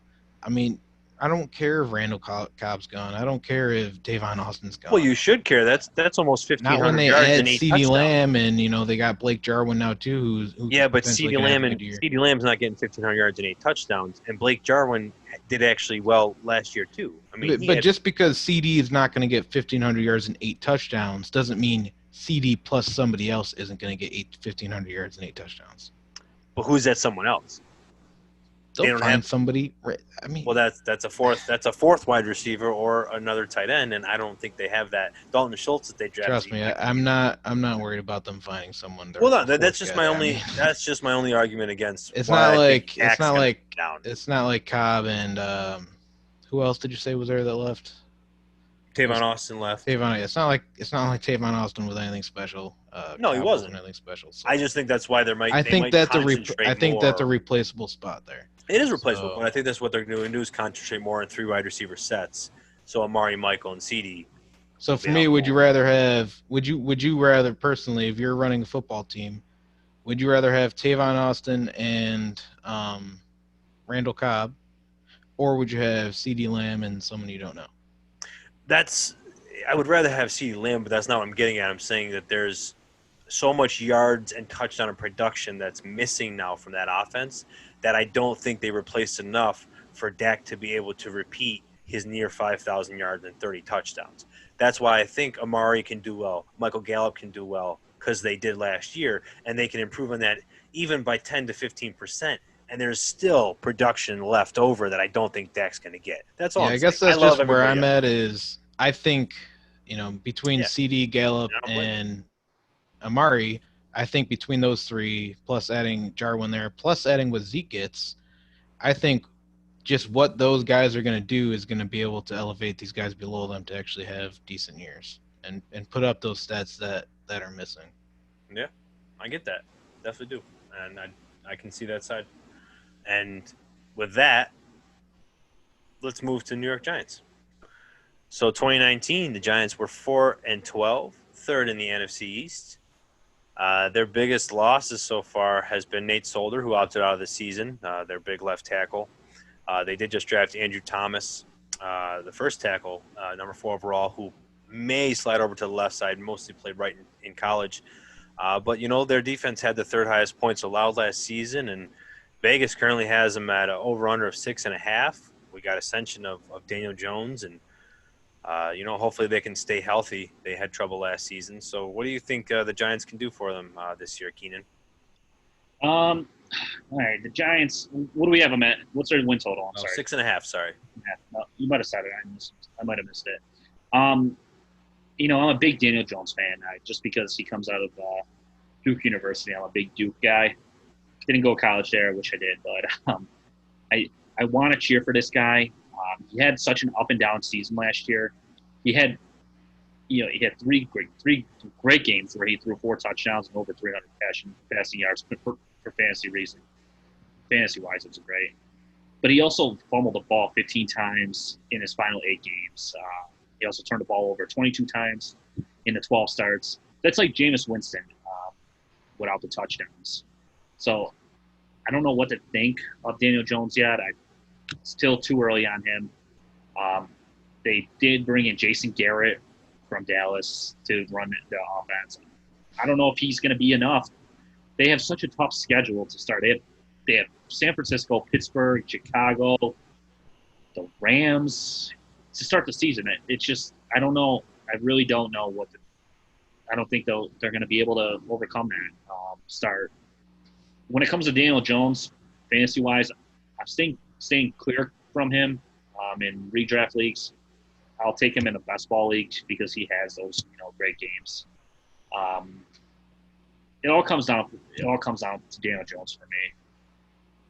I mean, Barkley. He had a good year last year, kind of shadowed because what Christian McCaffrey did in Carolina. He had that ridiculous season last year. But and Barkley had that ankle injury early on. Was that last year that he had that injury, or was it 2 years ago? Yeah, he missed 2 games. Yeah, and I don't know if that had anything to do with it, but he still finished with over 1,000 yards, and he averaged over 110 total yards per game. So he finished 10th in running back scoring total PPR. So I think Barkley's going to be fine. The wide receiving core for me, besides Sterling Shepard, I know you love Golden Tate, Antonio. I don't want to take all the notes here that I have, but I'm going to go with under with them. Can Evan Ingram stay healthy? He's one of the best tight ends in the league. I feel like he's always hurt. And I feel like I draft him every year and I always get burned. So I guess do the Giants have enough weapons for Daniel Jones? I would say on paper, yes, but yeah, I'm gonna have to. I don't know. It was 6.5. He said. Yeah. Honestly, a couple weeks ago, I probably would have said definitely over. And now when I look at it again, I think this might be a team that's still another year or two away from actually making. They have a new coach too. They got Jason Garrett as their offensive coordinator. Who's their head coach? Is it? Oh yeah, sorry, and they had their oh geez, why am I blanking right now? Pat Shurmur was their coach last season. Judge, Mike, they're Joe Judge. Jeez, goodness gracious, from New England. Yeah, sorry, but Freddie Kitchens is their tight end coach. If that scares you. Yeah, you see how he goes from head coach to tight end coach. Yeah, it makes sense. But what was I saying? Yeah, So again, I don't know. It's tough because I do like Daniel Jones. I think he's a pretty good quarterback. I was excited that they upgraded their offensive line, and then now their offensive line just got another loss to it. With Soldier there. So yeah, it's a tough one. I like Slayton the most out of their wide receivers. I think next year Golden Tate's gonna be gone. They'll probably draft somebody next year. Hopefully they upgrade the offensive line next year again, and hopefully they add to that defense. But yeah, that's the biggest thing is their defense is still have a lot of holes. Their offensive line still needs some work done to it. They're gonna add another wide receiver, and then like I said, another year or two, and they might be making some noise. So I guess I'll go with the under for right now. Yeah, I got the under as well. I think they're a team that shows flashes of brilliance, especially Daniel Jones. He had 3 games with 4 touchdowns, and 5 touchdowns. So, you see the high ceiling that he can produce, especially being a rookie. He had 5 or 6 games over 300 yards. And like I said, I know that they gave up a lot of they were 3rd highest in the points allowed. So obviously you're chasing the game script as we're throwing the ball. But still not many rookies you're going to see throwing 4 touchdowns, especially multiple times. Bringing people like Darius Slayton out who were 6th-round draft picks. But, Golden Tate, I think, as you mentioned, he's a really good value this year. He was wide receiver 43 last year, but he only played 11 games. And on a per-game basis, he was wide receiver 29. So I think that he's going to be able to bring value to the team. There was only 4 games last year where Sterling Shepard, Evan Ingram, and Golden Tate were all playing together. When they happened, Darius Slayton was taking a back seat. But you got Evan Ingram's coming back. Barkley's hopefully going to be healthy all year. Like you said, the line took a hit, but I think that they already had a rough line to begin with, so that doesn't matter to me. But I think that the Giants will struggle. They won't get that 6.5, but I think Daniel Jones, that whole offense will show some progress. I think You know what this I just gotta offense say, is missing? A true number one wide receiver. If they had someone like, Odell Beckham, be a different type of offense, and I might be going on the over. speaking of other wide receivers, though, I want to say people need to be drafting Darius Slayton. I mean, he's not saying he's going to be amazing, not saying he's going to get, be their wide receiver one in the NFL, but he's going wide receiver. His ADP is in the 40s right now, and he was 37 last year as a rookie.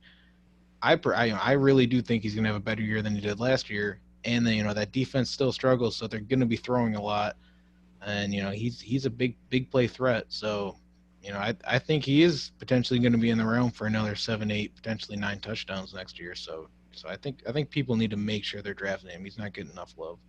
So what would you trade value-wise in Dynasty for him? Depends. Super flex, non-super flex. Shouldn't matter. Shouldn't matter. Oh, well, okay. I don't know. I mean, what did I? I mean, I traded. What did I trade? I mean, I got a really good deal on. I traded Drew Lock in the 301 in a 1 QB league, and I felt I stole that. So I guess I would say probably a late second. No, well, I would say, yeah, probably I would say a high second. In a 1 QB, maybe even, yeah, probably just. So you wouldn't sell him for less? Would you sell him? What would you sell him for? No less than what? Oh, if I was selling him, I'd want a late first. But if I'm buying him, I'd probably wouldn't pay more than the 201, if that makes sense. So would you rather have? I'd like to have Jalen Reagor, Jerry Jeudy. Exactly what I was going to ask: Darius Slayton or Jalen Reagor. Or yeah. What about? Yeah, I think I'd rather take Reagor. What about Darius Slayton or Deontay Johnson? Slayton. Okay. More so because I think Big Ben's just gonna be done after this year, and who knows what's gonna happen there. And okay. Daniel Jones is gonna be around for a couple years. They just switched coaches, so the coach is gonna be around for a couple years. I feel like it's a more stable environment there for him, as opposed to if Big Ben is gone after this year, what is Deontay Johnson gonna become? Especially with what if they signed Juju to a long-term deal too, and then what is going to be there for Deontay after that? Yeah, I mean that's a possibility. I do personally like Deontay over Darius, but I do think that Darius does have a chance this season to show some more, and then potentially, like you said, if Golden Tate's gone after this year, then maybe he could step through. But talking about Jalen Reagor of the Philadelphia Eagles, I think we're going to transition over to them. They were first in the NFC East last year, losing in the wild card round when they finished 9-7. Vegas has them over under 9.5. They have some additions. They brought Deshaun Jackson back. He'll be back. From injury. Alshon Jeffrey is on the PUP list for training camp. I probably will expect him to start on the PUP after his torn Achilles last year.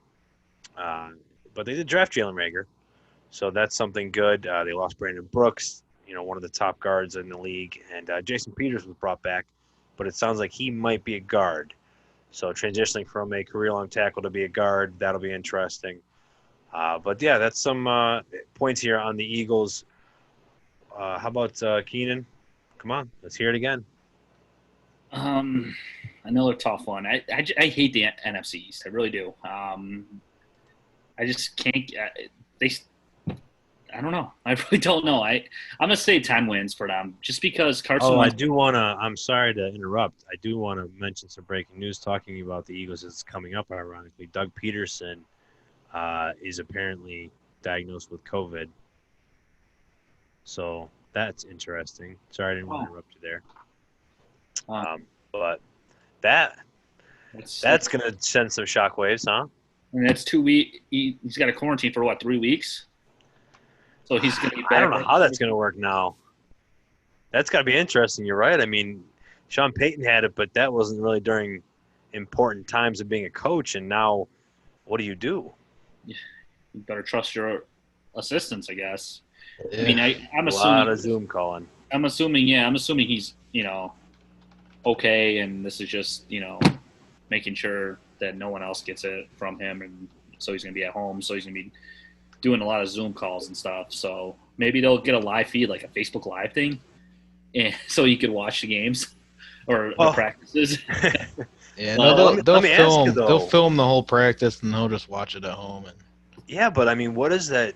That ruins continuity like tenfold now. I mean, like Jalen Reagor, what are you thinking? I mean, generally, rookies don't, at least in the Philadelphia scheme, they don't come in and just kind of do much. A la Miles Sanders, he was able to do that. But I mean, wide receiver wise, we saw J.J. Arcega-Whiteside not really be able to contribute or get much opportunity. But yeah, Peterson's not there now. Yeah, I'm still going to go with the over. I'm still going to give him 10 wins. Just because of Carson Wentz. I think he's one of the most underrated players in the league. I don't even think that he was in the top 100 list that just came out this past week. I could be wrong, but I don't think he was one of the quarterbacks named on there. I'm still shocked that he, now that I said this, that I don't know when the coach is going to be back. So I'm thinking, should I change my answer to under? I mean, you're right. They're a well-coached team, a well sought-out organization. So, I mean, I think I'm probably going to stick with the over just because I think someone's got to win this division. I know it's probably going to be close between them and Dallas. And the Giants and Washington will just stay down low 0-6 probably in their division. I'm gonna go with the over on this one. Just because that team, it has continuity. And there is no preseason games. It's just, going to be them practicing, training camp, doing some scrimmages. So I think he'll be back in time for, to have a couple of weeks before the season starts. And just looking at this team on paper, if they stay healthy, they're going to be dangerous. They got Alshon Jeffrey still, Deshaun Jackson, Jalen Reagor, Zach Ertz, Dallas Goedert, Miles Sanders. I mean, it's pretty crazy to see. Yeah, it's pretty crazy. What they really have. If Carson Wentz can stay healthy, it really all relies on that. Because they don't got Nick Foles there backing them up anymore. Well, they just lost Jeffrey last week. He's to a Liz Frank injury, so. Oh, really? Oh, wow. I didn't even see that. Well, he's coming back from it, but he's on the PUP for training camp right now. He'll probably start the season on the PUP. We'll see. Oh, yeah. But still, they have a lot of weapons there for him. I know they lost Brandon Brooks, but, I think they can manage that. But yeah, I don't think they lost Marquise Goodwin too to the COVID list. Yeah, but for me, I think that'll only help Reagor. Yeah. And some of those other options, J.J. even, just some of those other guys, because Goodwin would have came in, he would have been a veteran guy, he would have been getting some targets. Do you think he would have made the team though? Didn't he draft 2 other wide receivers? I think he was a good wide receiver. He isn't bad. He draft a couple more wide receivers though after Reagor? Sorry, what did you say? Philly, didn't they draft a couple other wide receivers after Reagor? Oh, I know they brought in Greg Ward, who was there from the CFL that they kept. I'm not sure who they did draft more in, but I kind of want to bring up my love Miles Sanders right here because talking about some potential wide receivers, not being there for some targets, that means he's going to be getting some more of them. Yeah. And he, as everybody sees, he's been rising a lot this offseason in the dynasty world and in the fantasy community, that he was one of the top backs the last, 6 games of the season. I know that people like to think or say, as we've seen, that Peterson likes to rotate a lot of backs, but I just don't think they've had a Miles Sanders. He hasn't had that. And I think that's what they're going to do. I mean, in Kansas City, they weren't rotating backs, when he was the offensive coordinator there. They had Jamal Charles, and I think that's exactly who Miles Sanders can be just like. He's very elusive, very quick. He makes a lot of guys miss, and he's very good in the passing game and the running game. And I think he's going to be the bell cow. I think 275 to 300 touches is very much in the possibility, and he's going to be – I truly believe he's going to be a top 5 back starting next offseason. Oh, wow. There you go. I mean, I guess I definitely see it happening. I think I could definitely see him. I think he's going to be, top 7, 8. So I mean, I definitely could see top 5. Um, I think it'll be tough just because what Peterson likes to do with his running backs, but yeah, I could definitely see that coming. I'm slowly starting to get on that Miles Sanders train here, Antonio. I've Too slow. It's not too slow. We still got all of August when our draft starts. Um, I I guess So good, man. Yeah, he is, and I've been watching. I've been watching some film on him, and it's. Did they use him? Did they use him right last year? He wasn't there because Jordan Howard. It was okay, they didn't want him to start everything. Jordan Howard got injured and then he came in. That's why. But Yeah. they didn't, and then he got a lot of snaps. That's what people don't understand though is they're one of the heaviest running teams in the NFL. Yeah. So even if he gets 60% of the carries, which is a high amount of touches, I mean 60% of potentially 500, 60% of 450, you're still talking about 225, 240 carries. He's going to get it, and that's where I think it's going to happen. So you want to trade him to me, first round pick next year? We're going to move on to. Before we move on, they did draft a couple wide receivers. Yeah, rookie wide receivers. They was a Quintus Cephas. Yes, That just fell up in my head. In the 6th round from Southern Miss. And then Watkins, right? No, they drafted Watkins. Hightower. Quez, yep. In the 5th round. No, but seriously, Quintus Cephas, he's a nice wide receiver. I've been scooping him up in like the 5th round, like near the end of my drafts. Yeah. Him and then Devin Duvernay from Baltimore. I've been getting him around the 4th or 5th. Just a little deep. And then before we move on, also from the Eagles, let's mention their tight ends too. I know Eric, you said they're pretty dangerous. They have some good tight ends too there with Ertz and Goddard. So. Oh yeah, definitely. Yeah, that's true. I mean, I think Ertz still has his 2 years. I think it's going to be the same situation that they've been dealing with. It's going to be frustrating. They both are going to get their targets, though. It's going to be a heavy 12 personnel.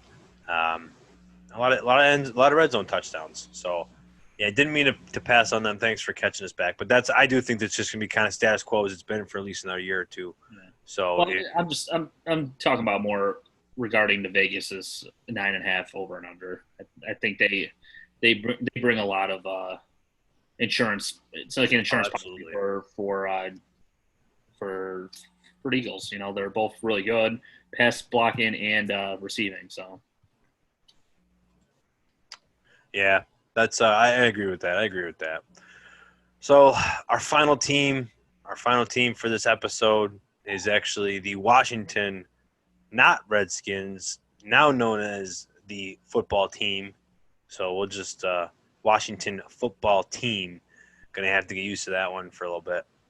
They were the 4th team in the NFC East last year, coming in last with 3-13. They had the 2nd overall pick, drafting Chase Young, defensive end from Ohio State. Vegas isn't too bullish on them. Has them as an over-under at 5 right now.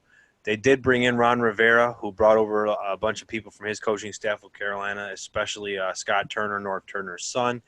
But they added some skill players as well. Antonio Gibson, the running back wide receiver combo of a player, Antonio Gandy-Golden, wide receiver, and Thaddeus Moss, tight end. So they had the 2nd highest point differential in the league. They did not do well with scoring, and they did give up a lot of points. They also ran 885 plays, which they were one of 2 teams since 2006 to have under 900 plays run. And the other was Miami in 2018. So you got to think that they're going to be increasing their plays. And, everyone's got to – you really can only go up from there. So why don't we hear a little bit from you, Eric, about Washington? Yeah, I don't think there's going to be much fantasy-wise there. I do like Terry McLaurin. I do like, actually, Antonio Gibson a little bit. I'm a little upset I don't really have any shares of him. But, yeah, I think he can pop off and show what he's got there. I don't know. I know you love Darius Geis, but I am not on the Darius Geis train. I see some people actually giving up, a pretty good value for him, which is a bit surprising. I don't know why everyone is still on this train and what's going on. I mean, I guess I get it. He has a lot of potential, but at this point, I'm kind of. What's telling you that he's not going to do anything there? Besides, that injury history. I mean, Antonio Gibson, I just can't see him overtaking it. The guy had, like 80 total touches in college. I lied. It's like 120, but I mean, I don't know. I just don't know if that production's there. He's a big running back, but I just think Geis is, with the continuity with this offseason the way it is, Geis has got to get that first shot, and he's so talented. I mean, he'll get the shot, but again, I don't know. I just, after so many injuries and whatnot, your body just wears down. It's just not the same. I don't, is he going to be the same guy coming into this year? Is he going to be, able to carry the whole workload and be that, every down guy? But I don't know. I really like Antonio Gibson. I watching his tape, he has a lot of talent. I know he didn't get much work in college, but he does have a lot of talent. But I do think, and Adrian Peterson's still there.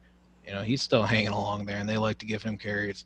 But for the passing game, again, I like Terry McLaurin, but I really don't think there's going to be much there. The second Ron Rivera decides that Haskins isn't his guy, who's to say he doesn't throw Kyle Allen in there just because? Yeah, I don't know. It's just gonna be a weird year. I think it's for them. It's gonna be Rivera kind of figuring out who he wants to keep and how he wants to enter the future with that. Because if he decides Haskins isn't the guy, he obviously is gonna want to go after one of these quarterbacks next year. And if that's the case, it might be better. It might be better for them to start Kyle Allen. If they start off going 0-5, 0-6, they might make a switch, and that'll be even worse for them, I think. So, I don't know. I think Haskins is going to play the whole year. I think Kyle Allen's really just there for that familiarity of the offense in case, maybe an injury. I don't know if they could ever really pull him unless, that's true. I mean, maybe if he just does so poorly that they do just want to put Allen in and do even worse because, he was really horrible with Carolina. But I think that Scott Turner coming in, son of Norv Turner, who loves throwing the ball to running backs. I do think, Antonio Gibson has a shot to get a lot of targets, but I think Geis can show, that he can get 40 to 50 targets as well and do some work with it. I love Terry McLaurin. I think he truly is a talent that's going to become elite. Maybe not next year, but the man can do some insane things, and we saw that with some long touchdowns. Some red zone touchdowns, great route running ability. He just did a lot of things for Dwayne Haskins, and the fact that they played Ohio State together, that chemistry kind of, I think, transitioned over a little bit. I don't know. I think that there isn't too much here with Washington besides Geis and McLaurin in my eyes. I know some other people, like you said, Antonio Gibson, Antonio Gandy Golden, some people are fans of. But I don't know. I think Thaddeus Moss is a good stash, in Dynasty League. Grab him in you can grab him in the 4th or 5th round of your rookie drafts. I got him undrafted in our in one of our leagues. Yeah, you can get him late. I think he's a good stash just for the future. Because he would have had higher draft capital if he didn't have that injury before the combine. So, or if he would have went to any other team besides Washington. Yeah, that too. But I mean, tight end produces there in Washington, throughout history. So we'll see. We'll see what happens there. And because if you look at it, Ron Rivera's there, and he had Greg Olson for all those years. So, the tight end could produce there. I agree. But I'm definitely on the under. It has nothing to do with any of the players. What even was the over under? It was 5. Yeah, I'll go under. I'll go under for sure. Yeah. I got the under. Also, it has nothing to do with any of the players on the field or anything, coaching wise or anything. It just, I feel like that organization this offseason just went south. I feel like they haven't focused on football at all. It's been something else coming out of that organization, and this is the year not for this to not be happen for this to be not happening. With they need to focus on football, but they have so much other outside noise coming in with the whole name change, which we all agree that was probably well overdue, and then whatever with the whole sexual abuse with work employees. I feel like they've lost their track, and the team is. If Ron Rivera wasn't there as a veteran coach, who knows where Washington would be right now. Yeah, he's definitely there to bring some culture. That's for sure. Yeah, like it's just I feel like every time I turn on the TV and I turn on a sports show, Ron Rivera's addressing the media regarding any issue that's coming out of there, and no one else, none of the owners or anything are stepping up. So I agree with Anthony. What you said. There's only a couple players that I would target, but mostly I'm staying away from Washington fantasy wise. Yeah, and like you said, I think McLaurin really is just the biggest one to grab, and because they're going to be behind, it's going to be a negative game script a lot, and McLaurin should see a lot of targets. So Steven Sims could be somebody. Trey Quinn, Calvin Harmon. They drafted him last year. You are grabbing him up out of the bottom of the barrel now, huh? Hey, I'm just saying, Steven Sims had some really good slot production last season. He was very quiet. Trey Quinn was able to do so before Steven Sims came up. I know it's not much, but just maybe some decent stats. I picked up some Steve Sims in some redraft leagues. Yeah. No, not in redraft. Just on a few dynasty leagues. He was sitting on the waiver wire. Yeah, he really would be. He definitely should be on people's rosters, at least in my opinion. But that's too much talk of the Washington football team, and that's a lot of talk of football for everybody. We have the Eagles. Oh, sorry, I'm going to go under 5. My bad. The division winner. I have Dallas winning the division, but Dallas. I do have Dallas and Philly both going to the playoffs. I have Philly winning that division, and then Dallas, then the Giants, and Washington. Yeah, it's going to be a real good, hopefully season, a real good battle between those two up top. But that's going to wrap it up for the AFC and NFC. Sorry I did go a little bit long today. The future divisions, we'll make sure to wrap them up just a little bit quicker. But before we do leave, just make sure you check us out on YouTube. Make sure to follow the pod on Twitter at Dynasty Mafia _FF. Make sure to follow me, Antonio Denisi FF. Follow Eric at Eric D _FF. And you can follow Keenan at Keenan _716. Make sure to rate, review, subscribe, DM the pod, give us some feedback, anything you got for us. We appreciate everybody for listening, and can't wait to work next week on the AFC and NFC North. So I think that's going to wrap it up for everybody here today, right, guys? Yeah. All right, man. I'm exhausted. That was fun. I'm exhausted. I know. We'll get this out probably by Tuesday by the time everybody's hearing this. So everybody have a great week, and we'll talk to you soon. Mafia out.